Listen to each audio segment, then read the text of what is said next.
स्वागत है आप सभी का गायत्री पीजी कॉलेज सांचौर की ऑनलाइन क्लासेस में। आज हम लोग बीएससी पार्ट सेकंड जूलॉजी के फर्स्ट पेपर में एक टॉपिक के बारे में डिस्कस करेंगे।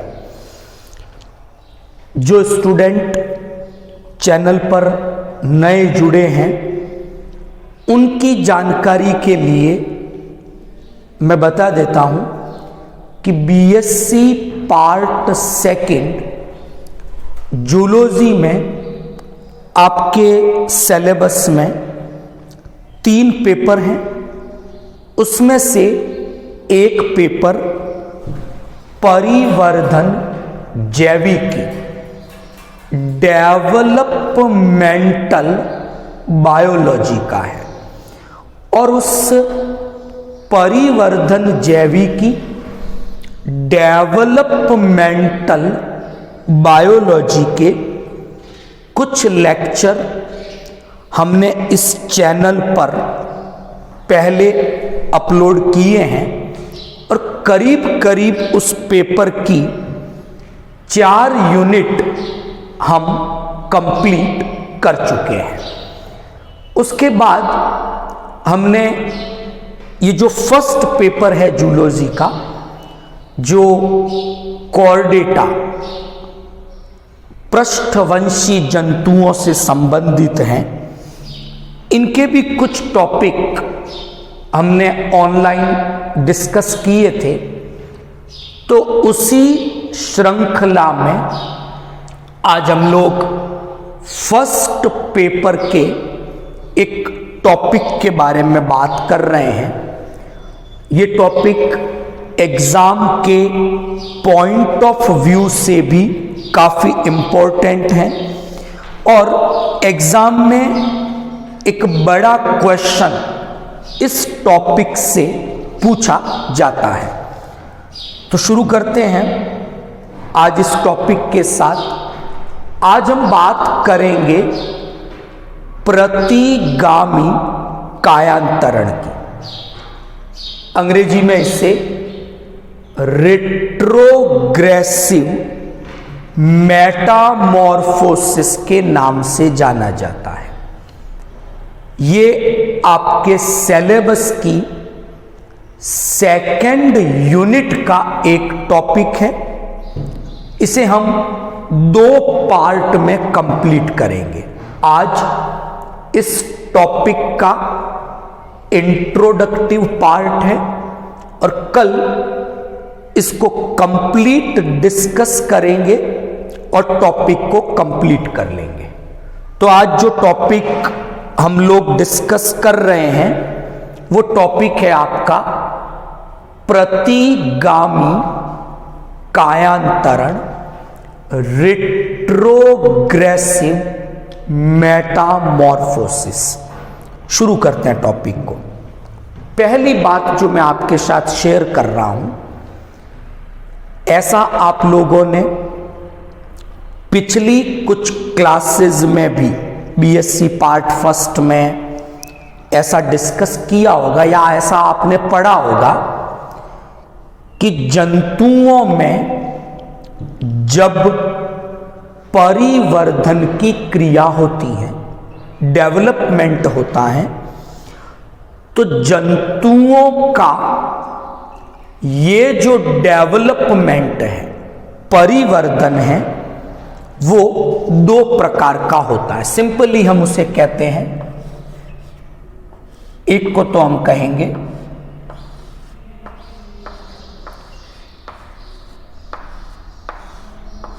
डायरेक्ट डेवलपमेंट और दूसरे को हम लोग कहते हैं इनडायरेक्ट डेवलपमेंट। तो ये 2 प्रकार के जंतुओं के परिवर्धन है। हिंदी में अगर कहूं तो डायरेक्ट को आप कहोगे प्रत्यक्ष परिवर्तन और इनडायरेक्ट को आप कहोगे अप्रत्यक्ष परिवर्तन। पहले मैं इसकी बात करूं। जब किसी जंतु में डायरेक्ट डेवलपमेंट होता है तो हम क्या देखते हैं उस जंतु के लाइफ साइकिल में, जीवन चक्र में लार्वल स्टेज, लार्वा अवस्था जो कि एक इंटरमीडिएट मध्यवर्ती अवस्था है, वो एब्सेंट होती है, नहीं पाई जाती। तो सिंपली हम लिखेंगे कि अगर किसी जंतु में डायरेक्ट डेवलपमेंट है, प्रत्यक्ष परिवर्धन है, तो हम देखते हैं कि उसके जीवन चक्र में लार्वा अवस्था जो कि एक मध्यवर्ती अवस्था है, इंटरमीडिएट अवस्था है, वो अनुपस्थित है, एब्सेंट है। लेकिन जब हम बात करें अप्रत्यक्ष परिवर्तन की, इनडायरेक्ट डेवलपमेंट की, तो हम क्या देखते हैं कि जीवन चक्र में एक मध्यवर्ती इंटरमीडिएट लार्वल स्टेज अनिवार्य रूप से प्रेजेंट होती है। तो हमने बात की कि लार्वा अवस्था है या नहीं है, उसके आधार पे ये जंतुओं का परिवर्तन दो प्रकार का बताया, प्रत्यक्ष यानी डायरेक्ट डेवलपमेंट, अप्रत्यक्ष इनडायरेक्ट डेवलपमेंट। तो बात करेंगे उन जंतुओं की जिनका डेवलपमेंट इनडायरेक्ट है, अप्रत्यक्ष है, यानी जीवन चक्र में एक लार्वल अवस्था, इंटरमीडिएट अवस्था, मध्यवर्ती अवस्था उपस्थित है। तो जीवन चक्र अगर बनाएं तो हम क्या देखेंगे? वयस्क जंतु हैं, लैंगिक विधि से जनन किया, भ्रूण बना, भ्रूण लार्वा में बदल गया और लार्वा फिर वयस्क जंतु में बदल जाएगा। तो जब अप्रत्यक्ष परिवर्तन है तो हम क्या देखेंगे कि लार्वा कुछ समय बाद वयस्क में परिवर्तित हो जाता है और जीवन चक्र में ये जो परिवर्तन आया कि लार्वा ने वयस्क में रूपांतरण कर लिया, या जो लार्वा था वो कुछ समय बाद जब स्थितियां अनुकूल हुई या कुछ ऐसे परिवर्तन आए कि लार्वा वयस्क में परिवर्तित हो गए। यानी सिंपल सा कि जीवन चक्र में जो लार्वल स्टेज है, परमानेंट तो है नहीं, तो लार्वल स्टेज कुछ समय बाद एडल्ट स्टेज में ये चेंज हो गई और इसी परिवर्तन को हम मेटामॉर्फोसिस, हिंदी में मैं कहूं कायांतरण के नाम से जानते। सिंपल सी बात। अब अपन आज के टॉपिक पे आते हैं। तो सिंपल सी बात है कि मेटामॉर्फोसिस, कायांतरण केवल और केवल उन जंतुओं के जीवन चक्र में, लाइफ साइकिल में उपस्थित होगा जिनमें इनडायरेक्ट डेवलपमेंट होता है, अप्रत्यक्ष परिवर्तन होता है। तो कायांतरण की जो घटना है या ये जो मेटामॉर्फोसिस का इवेंट है, ये आपको केवल और केवल कौन से परिवर्तन में दिखेगा? अप्रत्यक्ष इनडायरेक्ट डेवलपमेंट में दिखेगा। और होगा क्या इसमें कि जो मध्यवर्ती अवस्था थी, जो लार्वल अवस्था थी, वो एडल्ट स्टेज में, वयस्क अवस्था में परिवर्तित हो जाएगी। इसी परिवर्तन को कायांतरण, मेटामॉर्फोसिस के नाम से जाना जाता है। तो ये एक बेसिक नॉलेज है, सामान्य सी जानकारी है जो आपको पता भी होगी, रिवीजन हो गया आपका। अब इस टॉपिक में मैं आगे आता हूं। देखो जनरली होना क्या चाहिए, पहले मैं उस पर बात करूं कि अगर मैं कंपैरिजन करता हूं लार्वा का और एडल्ट का, तो हम क्या देखते हैं, मोस्ट ऑफ लार्वा है उसकी स्ट्रक्चर सिंपल है। किसके कंपैरिजन में, एडल्ट के स्टेज कंपैरिजन में। यानी लार्वा संरचना में वयस्क से सरल है। तो लार्वा सरल है, वयस्क कॉम्प्लिकेटेड है, विशिष्ट है। तो ये सिंपल, लेकिन लार्वा आपका स्पेशलाइज है, विशिष्ट है। तो कायांतरण में होता क्या है कि जो सरल लक्षणों वाला लार्वा था, वो विशिष्ट लक्षणों वाले वयस्क में परिवर्तित हो जाता। ये मैंने एक नॉर्मल बात की है। अगर इस प्रकार से कायांतरण हो तो उसे हम प्रोग्रेसिव मेटामॉर्फोसिस के नाम से जानेंगे। यानी लार्वा तो सरल था, वयस्क विशिष्ट है। चलो एक एग्जाम्पल लेते हैं।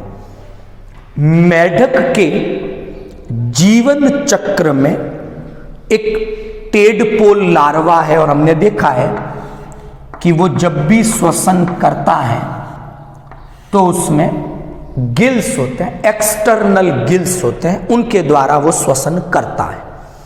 लेकिन हम एडल्ट फ्रॉग को देखें, वयस्क मेढक को देखें, तो उसमें मुख्य श्वसन अंग लंग्स है। तो यहां पर हमने क्या देखा कि जो एक्सटर्नल गिल्स थे श्वसन अंग, वो एक सरल संरचना है। लंग्स फुफ्फुस हैं, वो एक विशिष्ट संरचना है। तो सरल लार्वा वयस्क जटिल जो था उसमें बदला, तो प्रोग्रेसिव मेटामॉर्फोसिस कहलाएगा ये।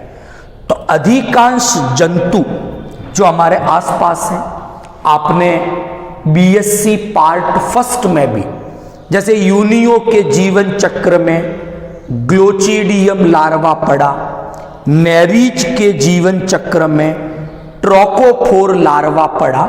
ये सब प्रोग्रेसिव मेटामॉर्फोसिस, अनुगामी कायांतरण था। यानी इन सब में हमने क्या देखा, लार्वा सरल, वयस्क विशिष्ट।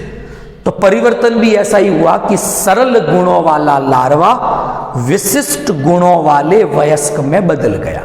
तो ये तो एक मैंने सामान्य बात की। अपना टॉपिक सामान्य नहीं, थोड़ा हटकर हम आज विशेष प्रकार के कायांतरण की बात कर रहे हैं, जिसको हमने कहा प्रतिगामी कायांतरण, रिट्रोग्रेसिव। यानी ऐसा नहीं, थोड़ी उल्टी बात करें। उल्टा क्या हो कि जीवन चक्र में जो लार्वल स्टेज है, अगर मैं उसका और एडल्ट स्टेज का कंपैरिजन करता हूं, तो क्या देखता हूं कि लार्वा जटिल था, यानी स्पेशलाइज गुणों वाला था। लेकिन जब कंपैरिजन एडल्ट से करते हैं तो क्या देखते हैं कि लार्वा की तुलना में एडल्ट सिंपल है, उल्टा हो गया। यानी जब यहां कायांतरण होगा तो क्या होगा कि एक विशिष्ट गुणों वाला विकसित एडवांस लार्वा एक सरल सामान्य गुणों वाले वयस्क में बदल जाएगा। ठीक यहां से उल्टा हो रहा है। ऐसे ही कायांतरण को हम प्रतिगामी कायांतरण रिट्रोग्रेसिव मेटामॉर्फोसिस के नाम से जानते हैं। तो अगर एग्जाम में आता है तो पहले तो एक परिभाषा बनाए हम। ये एक विशिष्ट प्रकार का कायांतरण है जिसमें विशिष्ट गुणों वाले लार्वा का सरल साधारण सामान्य वयस्क में कायांतरण हो जाता है, तो उसे हम प्रतिगामी कायांतरण कहेंगे। अब हमारे सिलेबस में जो सेकंड यूनिट में ये टॉपिक है, ये एक जंतु के संदर्भ में है। तो जंतु का नाम है हर्डमानिया, जिसे समुद्री फव्वारा, समुद्री आलू इन नामों से जाना जाता है।